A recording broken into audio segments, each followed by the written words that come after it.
Donc ça veut dire que vous allez garantir une certaine homogénéité au niveau des organisations existantes de contrôle, c'est ça?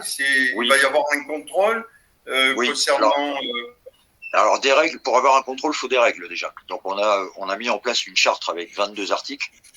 Alors dans ces articles, c'est pas des choses qui ont été inventées, hein. Je dirais que c'est des choses qui sont tout à fait cohérentes. Je veux dire qu'on peut partager avec les amis, qu'on peut partager avec nos connaissances. C'est à un moment donné de se dire c'est incroyable qu'il y ait des élus qui n'aient pas de casier judiciaire vierge. Donc on impose le casier judiciaire vierge. La binationalité, c'est quelque chose qui nous pose quand même problème. Le fait que nos élus, qui sont des citoyens, qui sont payés par le service public, n'utilisent pas les services publics. J'entends les hôpitaux, j'entends effectivement la scolarité pour leurs enfants. Je dirais qu'il y a certaines règles à mettre en place, comme un code de la route. Maintenant, quand on met des règles en place, effectivement, derrière, il faut forcément un système de contrôle et de répression. Alors, je vais pas me faire que les copains, mais ça peut pas être autrement. Je dirais que le peuple, à un moment donné, il en a ras-le-bol. Aujourd'hui, il en a ras-le-bol.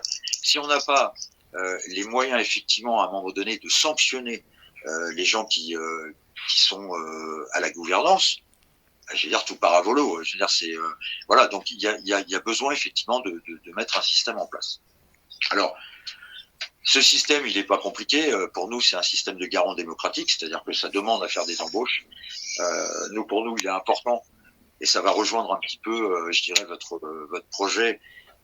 Pour nous, il est important de mettre en place des garants démocratiques, c'est-à-dire des gens qui sont assermentés, qui ont effectivement le pouvoir de pouvoir observer les institutions, c'est-à-dire ce qui se passe dans les communes, comment sont gérées quand il y a des élections, les votes, les dépouillements, les scrutins, qui sont là pour observer également et regarder dans les conseils municipaux tout ce qui peut s'y passer, c'est-à-dire que quand vous avez des appels d'offres qui sont faits, qu'il y a du copinage, des conflits d'intérêts, etc., normalement c'est quand même son boulot. Alors il y a un côté effectivement répressif, contrôle, mais il y a un côté aussi qui est, je dirais, c'est apporter l'humain à l'humain.